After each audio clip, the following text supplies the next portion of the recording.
Hey, how's it going? I'm Gideon, and let's just get this out of the way early because this could be a deal breaker. I relate to the show Girls. I know, so brave. But it's true, I'm that person. I was a rich white kid growing up in the West Village in the late 90s and early aughts.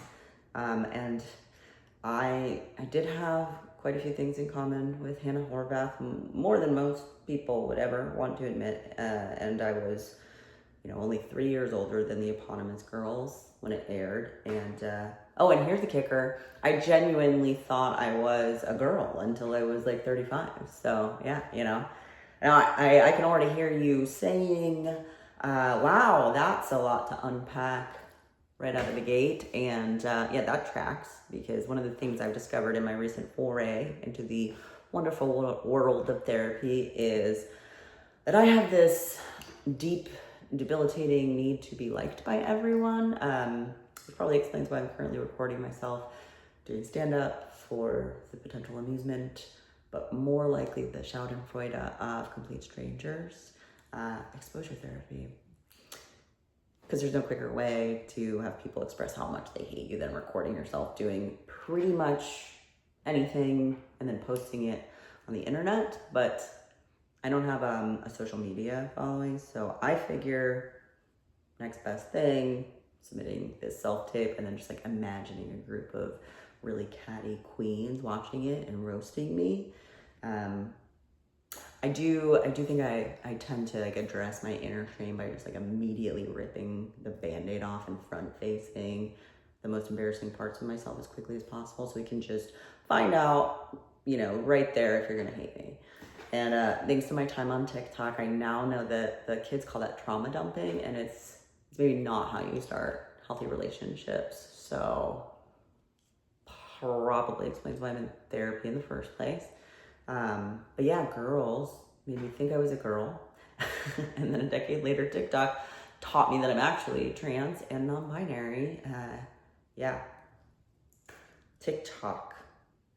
It's like the modern home shopping network now, except instead of QVC jewelry, everyone's selling you the one supplement or cleaning product that will magically fix your entire broken existence. Spoiler alert, I got the vacuum.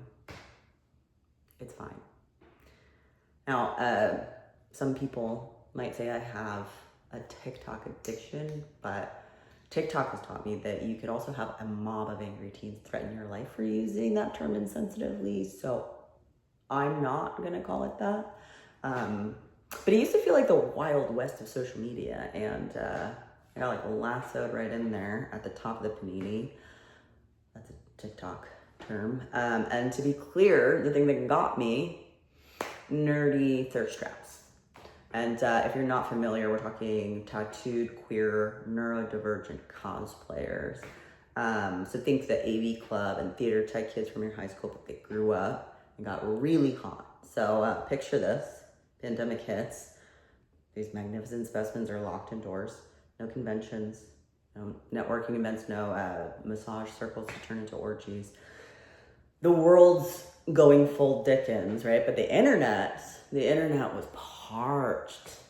It was the horniest times. It was the worst of times.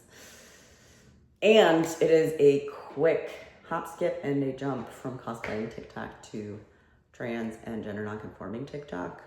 And the early pandemic was the first time I tried to have hobbies again since childhood because, I had time. And thanks to the algorithm, I decided to try a cosplay video as a little nerdy gender questioning moment. And I dressed up as Billy from Stranger Things. He's the hunky mullet guy. He pumps iron and he's a lifeguard and he makes all the MILFs hot and bothered. And then, he gets possessed and turns evil. 80s things. So 2 things hit me when I did that. 1, I was definitely not a girl. And 2, I couldn't really blame my younger self for not figuring it out sooner because have you seen the sheer amount of time and effort these sexy nerds put into their costumes? It's like 3 full-time jobs.